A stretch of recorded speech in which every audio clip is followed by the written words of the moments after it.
Hello, আসসালামু আলাইকুম। আপনারা সবাই কেমন আছেন? আলহামদুলিল্লাহ, আমি অনেক ভালো আছি। আজ আমার ছেলের জন্মদিন, সেই উপলক্ষে একটু বিরিয়ানি রান্না করছি। এইখানে আমি চাউল নিয়েছি 2 কেজি পরিমাণ, আর এখানে গোশত নিয়েছি 4 কেজি পরিমাণ। 2 কেজি চাউলের সাথে 4 কেজি মাংস, আর সাথে এখানে রান্না করে রেখেছি খাঁটি গুড়ের পায়েস।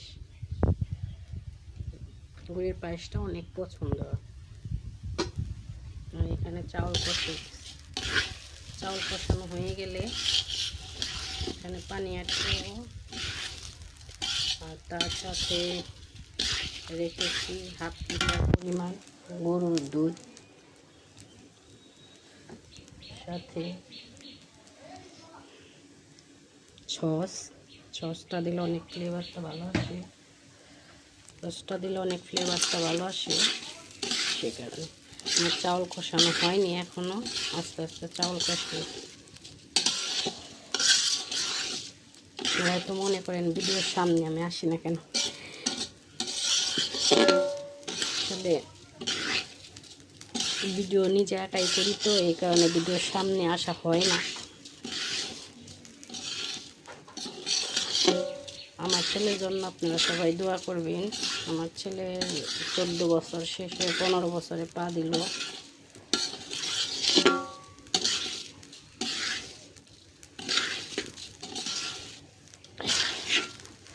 চাউলটা কষানি হয়ে গেলে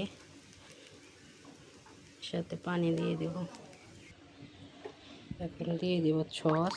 দুধটা দিয়ে দিয়েছি আমি।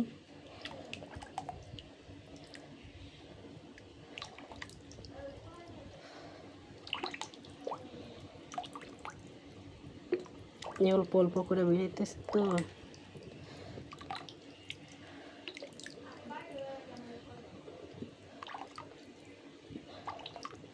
সসটা দিয়ে হয়ে গেছে।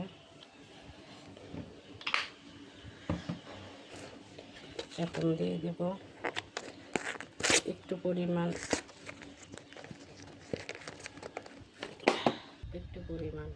বিরিয়ানির মশলা।